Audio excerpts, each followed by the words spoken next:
Nah, tanpa sadar, ternyata dari apa yang aku sadari, dari apa yang aku pikirkan akhir-akhir ini, itu ada kaitannya dengan permasalahan aku sama bapak aku pada saat itu.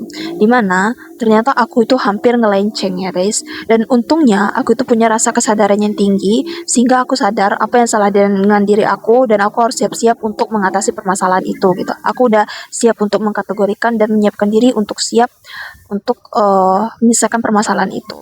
Dimana apa yang salah dan melenceng dari diri aku akhir-akhir ini adalah satu, ternyata aku itu terlalu idealis. Sampai lupa ada sisi realistis yang harus aku pikirkan.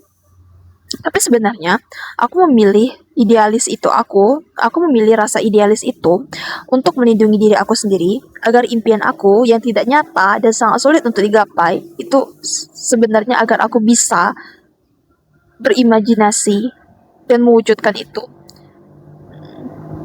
Biarkan aku menggoreng dan biarkan aku memasaknya gitu loh. Ada nggak sih analogi kayak gitu kan? Kayak I know my dreams kinda really not realistic gitu loh. Tapi that's the point gitu. Karena mimpi aku tuh nggak realistis, aku semau aku aja dong untuk bermimpi gitu loh. Karena ada quote yang bilang, bermimpilah semahal-mahal mungkin karena mimpi itu gratis. I know gitu loh. Dan aku juga sadar, semakin tinggi standar hidup seseorang, itu semakin besar juga sebenarnya tuh masalah hidup yang dia hadapi. Aku punya standar tinggi akan pasangan aku nantinya gitu loh. Aku punya standar tinggi akan kehidupan yang aku mau. Aku punya standar akan rumah yang aku mau. Aku punya standar akan pekerjaan yang aku mau. That's because my latar belakang gitu, my background yang mempengaruhi hal itu. Misalnya aku ngerasa nggak cocok pada beberapa laki-laki di keliling aku, sehingga aku mengkategorikan dan buat standar itu sebagai bentuk dari self defense aku untuk kedepannya aku nggak memilih laki-laki yang seperti itu misalnya, karena aku nggak suka diperlakukan seperti ini, karena ada kenangan buruk itu yang membuat aku jadi harus siap-siap untuk menyiapkan standar untuk melindungi diri aku.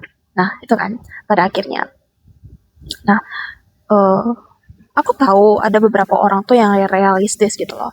Dan aku menyiapkan standar itu untuk melindungi diri aku supaya aku bisa terus survive dan mewujudkan kehidupan yang aku mau.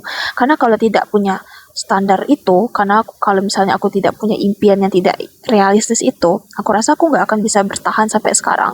Aku rasa aku nggak akan termotivasi sampai sekarang untuk melakukan ini itu dan lain-lain. Jadi yang menurutku perlu dilakukan adalah kamu nggak apa-apa bermimpi setinggi mungkin, karena setiap orang tuh berhak bermimpi dan kita tuh penting untuk punya mimpi. Kalau misalnya kita nggak punya mimpi, walaupun nanti misalnya mimpi kamu tuh hit the reality, tapi ya udah gitu loh. Yang penting kamu udah bermimpi dulu, kamu udah berusaha dulu at least, gitu. Tapi aku bersyukur gitu loh.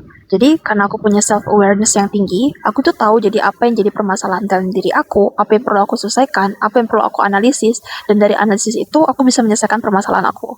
Karena di dunia yang serba cepat sekarang, di mana orang-orang serba cepat, yang perlu kita butuhkan itu bukan cepatnya, tapi adalah pemikiran yang tepat. Tepat nggak kita melakukan seperti ini? Tepat nggak kita berlaku seperti ini gitu loh. Dan menurut aku, ya itulah kenapa menurut aku self awareness itu sepenting itu, dimanapun dan apapun konteksnya, self awareness sepenting itu.